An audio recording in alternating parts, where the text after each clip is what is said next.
Assalamualaikum warahmatullahi wabarakatuh. Hari ini 22 hari bulan 8. 20 hari bulan 8 sebelah Muharram.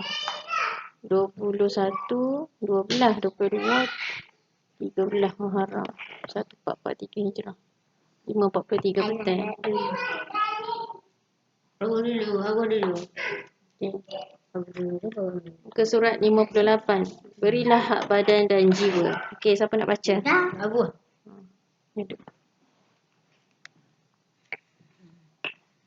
Sukar sekali. Semula besar sikit suara. Sukar sekali kepada orang untuk Kepada kita untuk hidup meriah, bahagia dan sentosa jika badan kita merana dan tidak sihat. Demikian juga kita tidak mungkin hidup sedemikian hening kalau jiwa kita diserangi oleh perasaan-perasaan dan fikiran-fikiran muram dan buruk. Kerana antara jiwa dan badan terdapat pertalian yang kukuh, pertalian yang saling mengimbang atau saling menyempurna antara satu sama lain. Okey, terima kasih. Dalam menggambarkan perhubungan yang rapat antara jiwa dan badan ini, cerdik pandai purbakala telah memberi sepatah kata hikmah. Akal yang siuman berada di dalam badan yang siuman. Al-aqlus salim fil jismis salim. Dan cerdik pandai zaman sekarang membalikkan pula kata-kata hikmah itu kepada kata-kata hikmah yang baru. Badan yang siuman terdapat pada akal yang siuman. Kata balik. Dengan kedua-dua kata sakti zaman lama dan zaman baru, maka sempurnalah gambaran pertalian yang kukuh yang tersimpul di dalam jiwa dan badan. Kedua-duanya dituju untuk menegaskan bahawa jiwa tidak sihat kalau badan tidak segar dan badan tidak sihat kalau jiwa tidak segar. Kedua-dua badan dan jiwa mempunyai tugas atau fungsi yang berlainan, tetapi kedua-duanya bekerja untuk tujuan yang satu, iaitu menyempurnakan kehendak-kehendak tabi'i manusia. Okey.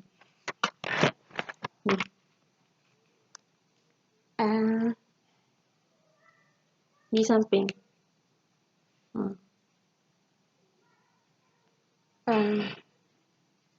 Di samping itu kedua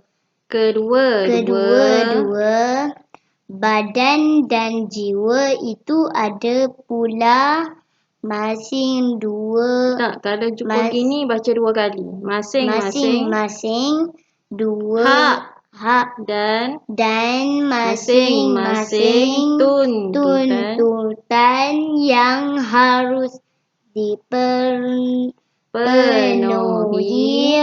oleh manusia. Sama sikit lagi. Kecewa untuk memenuhi hak dan tuntutan ini akan akibatkan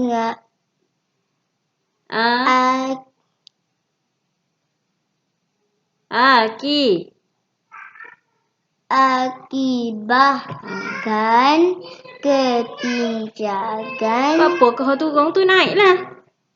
Kepincangan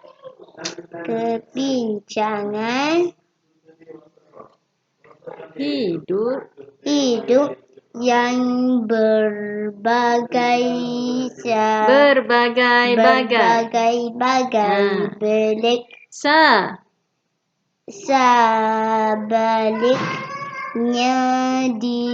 bila jiwa dan badan telah mendapat kepuasan menikmati masing-masing hak dan tuntutannya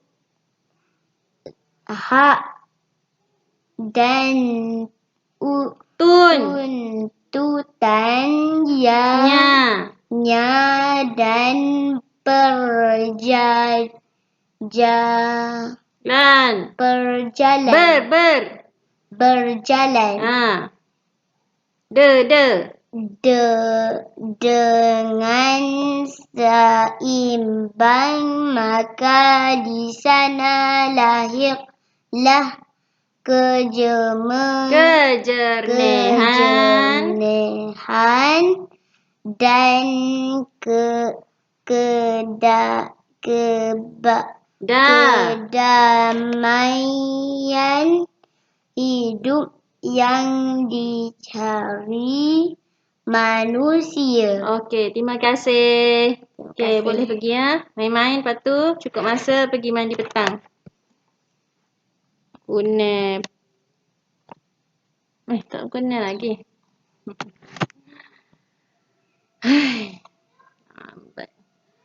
Untuk memeliharakan kesihatan dan kesegaran jiwa dan badan, maka kita harus patuhi kepada undang-undang kesihatan. Dalam acara hidup, kita harus adakan kesempatan-kesempatan untuk bersenam, berehat, bersia dan sebagainya dari kegiatan-kegiatan untuk memulih dan menyegarkan jiwa dan badan.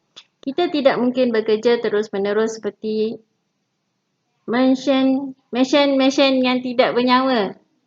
Mesin yang tidak bernyawa. Kita adalah makhluk yang dijadikan dari daging, tulang dan urat saraf yang mempunyai tenaga dan kekuatan yang terbatas. Anggota-anggota ini harus diberi kerehatan dan cuti yang perlu untuk pemulihan dan kesegarannya. Memang benar bahawa kita dituntut bekerja keras untuk kebaikan dan kesempurnaan pekerjaan kita. Tetapi kita tidak boleh bekerja sampai darjah letih lesu. Inilah undang-undang yang telah digariskan oleh alam. Siapa yang melanggarkan undang-undang ini, maka dia akan membayar dendanya yang mahal, iaitu kerobohan kesihatannya. Dan bila kesihatan telah roboh, maka robohlah bersama-samanya kenikmatan dan kepermaian hidup yang terbesar. Seterusnya, jiwa dan badan yang bekerja di dalam suasana yang letih lesu itu tidak mengeluarkan hasil. Allah. Jangan tekan. Atau produksi yang baik dan cemerlang. Hanya badan dan jiwa yang bekerja di dalam suasana yang segar dan jenis saja akan mengeluarkan hasil-hasil yang indah dan bernilai. Banyak orang terutama yang bergiat dalam kerja-kerja otak, mereka keberatan memberi sedikit waktunya untuk bersenam dan sia-sia kerana bimbangkan perjalanan fikiran mereka terganggu atau bimbangkan kerjanya terlewat dan terbengkalai. Mereka memaksakan akal fikiran dan badan mereka bekerja terus, ia pun dalam suasana yang berat dan lesu. Akhirnya hasil usaha mereka penuh dengan kelemahan dan kesilapan. Okey. Tetapi kalau mereka mengambil kesempatan berjalan